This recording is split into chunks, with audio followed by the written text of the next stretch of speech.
કંસારી અને ગલાલપુરાના સીમ વિસ્તારમાં શિકારી જરખ જોવા મળતા ફફડાટ, ખેતરોમાં જતા ખેડૂતો અને પશુપાલકોને સાવધાન રહેવા સૂચના. પાલતુ પશુઓ પર હુમલાની ભીતિ. કંસારી અને ગલાલપુરા આખોલ પંથકના ખેતર વિસ્તારોમાં છેલ્લા કેટલાક સમયથી એક અત્યંત હિંસક અને શિકારી જંગલી કૂતરો એટલે કે જરખ દેખાતા સ્થાનિકોમાં ફફડાટ વ્યાપી ગયો છે. આ કૂતરો સામાન્ય કૂતરાઓ કરતાં વધુ આક્રમક હોવાનું અને પશુઓ તેમજ મનુષ્યો પર હુમલો કરવાની ફિરાકમાં હોવાનું સામે આવતા વન વિભાગ હરકતમાં આવ્યું છે. પ્રાપ્ત માહિતી અનુસાર આ જંગલી કૂતરો એટલે કે જરખ અત્યંત ક્રૂરતાપૂર્વક શિકાર કરવા માટે જાણીતો છે. તે ગાય, ભેંસ કે બકરા જેવા પાલતુ પશુઓ પર હુમલો કરી તેમને ગંભીર ઇજાઓ પહોંચાડી શકે છે.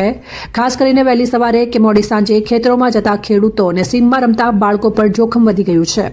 વન વિભાગે ગ્રામજનોને અપીલ કરી છે કે આ સમયગાળા દરમિયાન એકલા બહાર ન નીકળવું અને પશુઓને સુરક્ષિત જગ્યાએ બાંધવા. વન વિભાગની સતર્ક રહેવાની સૂચના.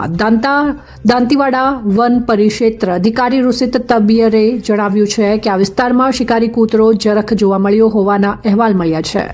ગ્રામજનોએ સતર્ક રહેવું જો ખૂબ જરૂરી છે. જો આવો કોઈ પ્રાણી નજરે પડે તો તેની નજીક જવાનો કે તેને છંછેડવાનો પ્રયત્ન કરવો નહીં. આ જંગલી પ્રાણી કરડી ખાવાની પ્રવૃત્તિ ધરાવતું હોવાથી મનુષ્ય માટે પણ જોખમી સાબિત થઈ શકે છે. વન વિભાગ દ્વારા આ અંગે જરૂરી તપાસ અને કામગીરી પણ હાથ ધરવામાં આવી છે. અહેવાલ મનુભા વાઘેલા, બનાસકાંઠા.